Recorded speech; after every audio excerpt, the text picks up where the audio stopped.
여러분, 하고 싶은 일, 잘하는 일, 여러분 뭘 집중해야 될까요? 아, 잘하는 일에 집중을 해야 될 것 같다. 하고 싶은 일, 그렇죠. 이게 사실 이것도 정답이 있는 문제는 아니에요. 정답이 있는 문제는 아니고요. 잘하는 일. 잘하는 일이 뭔지도 몰라요. 그럴 수도 있어요, 사실. 사람들이 하다 보면, 저도 마찬가지로 그렇게 생각했었는데요. 하다 보면 또 잘하는 일이 생겨요. 하다 보면 또 실력이 늘어요. 하다 보면 실력이 늘어서 잘하게 되는 경우도 있어요.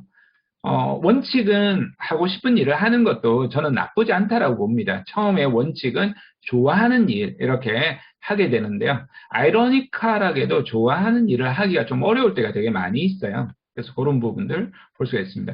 근데 이 부분 같은 경우에는 최고의 자리에 이제 올라간 사람들, 경영 컨설턴트, 인사 컨설턴트인데요. 보니까 자신이 하고 싶은 일을 한 것보다는 해야만 하는 일, 잘하는 일, 그 중에서 해야만 하는 일 중에서 잘하는 일을 통해서 성과를 냈다라는 의견이 많더라는 겁니다.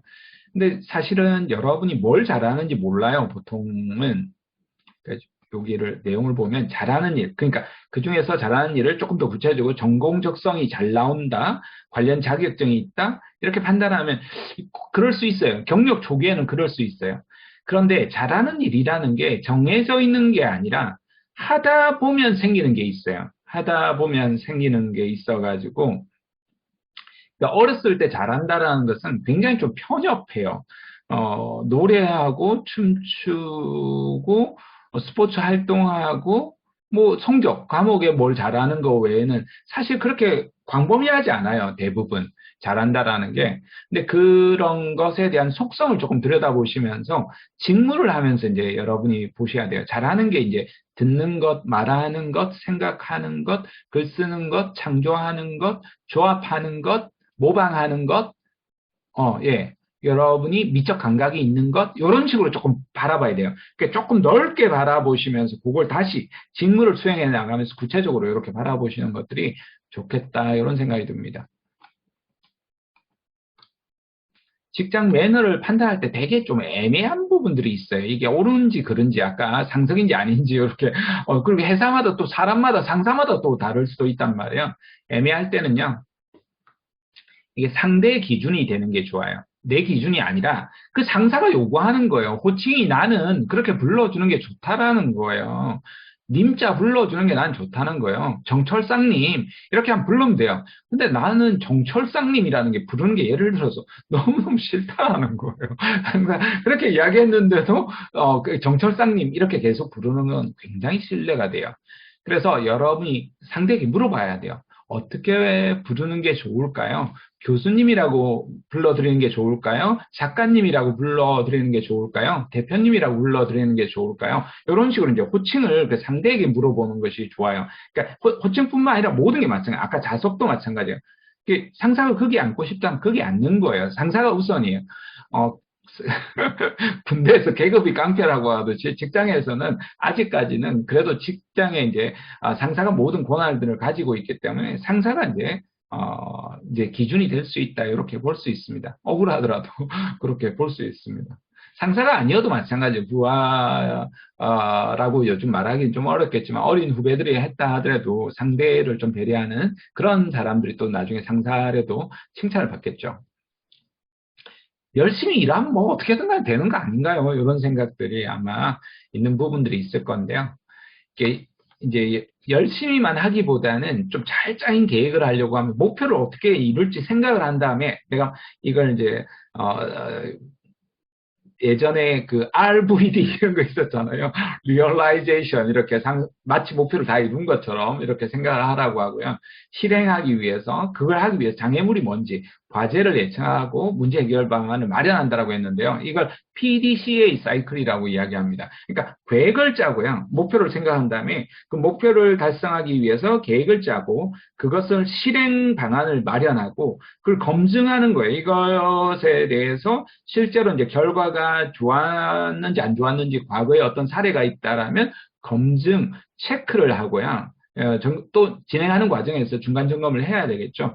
마지막에 개선하는 작업을 또 피드백하는 작업을 할 수 있다라고 해서 PDCA 사이클로 이렇게 문제를 바라봐라, 해결해봐라 이렇게 이야기를 합니다.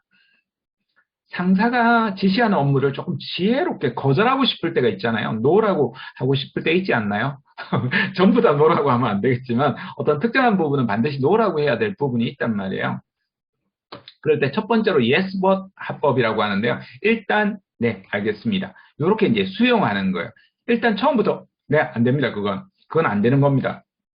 이렇게 한마디 더 덧붙이면 그건 부장님이 잘 모르셔서 그런 겁니다. 이렇게 이야기하면 완전히 두 방 날리는 거기 때문에 그러지 마시고 일단 알겠습니다 하고 나서 이번 주까지는 맡은 업무가 있어서 다음 주말까지 해도 괜찮은지 궁금합니다. 예를 들어서 이렇게 이야기를 해야 돼요. 왜냐하면 이번 주말까지 하기를 막 원한다라면 급작스러운 거잖아요. 내가 지금 맡은 업무가 있다라는 거예요. 뉘앙스를 이렇게 하는 거예요. 먼저 수긍하고 나서 하는 거예요. 이게 거의 가족 간의 대화뿐만 아니라 친구, 연인 간의 대화도 마찬가지예요. 일단 오케이, 그게 여행 갈까? 오케이, 라고 해놓고 그런데 말이야, 그기도 참 좋은 것 같아. 근데 지금 이제 겨울이니까 겨울에는 이런 데를 가면 어떨까? 따뜻한 데를 가면 어떨까? 예를 들어서 그런 식으로 이제 이야기할 수 있겠죠. 타 부서나 업무일 경우에 그럴 때가 있잖아요. 언제까지 가능한지 또는 상사에게 그런 업무를 수락해도 가능한지 확인 후에 연락을 주겠다. 이렇게 하는 게 좋겠죠. 언제까지 연락을 주겠다 하면 좋습니다. 해당 업무를 경우에 따라 여러분이 다른 사람한테 아주 우수한 뛰어난 더 인재가 있다. 이 영상 편집을 우리 조카도 보니까 영상 편집 한 번도 안 해봤는데 영상을 촬영 편집 다 하라고 해서 너무 스트레스 받았다 그러더라고요. 그래서 그러면 너무 잘하는 이런 친구가 있다라고 은근히 이야기를 해주신다거나 아니면 굉장히 빠르게 또 해야 된다라면 지금 저는 이러니까 빠르게 수행하는 사람은 누구다라고 이렇게 추천을 하는 방식도 있습니다. 마지막으로는 진짜 이건 무조건 해야 된다 이렇게 요청할 때가 있잖아요. 그러면 지금 당장에 여러분 처리해야 되는데 이거 못했다고 나중에 또 욕 들어먹을 수 있잖아요. 그래서 우선순위를 요청해야 돼요. 내가 지금 현재 하고 있는 일은 A라는 프로젝트를 하고 있는데 만약에 요게 지금 그 업무를 하게 되면 조금 늦어질 수도 있는데요. 혹시 우선순위를 그러면 요청하신 C부터 시작을 할까요? 라고 이제 요청을 해서 요게 늦어질 수 있다는 걸 이제 이야기를 언지를 주셔야 됩니다. 이런 예스법 합법으로 여러분 습관적으로 하는 것들이 굉장히 좋습니다.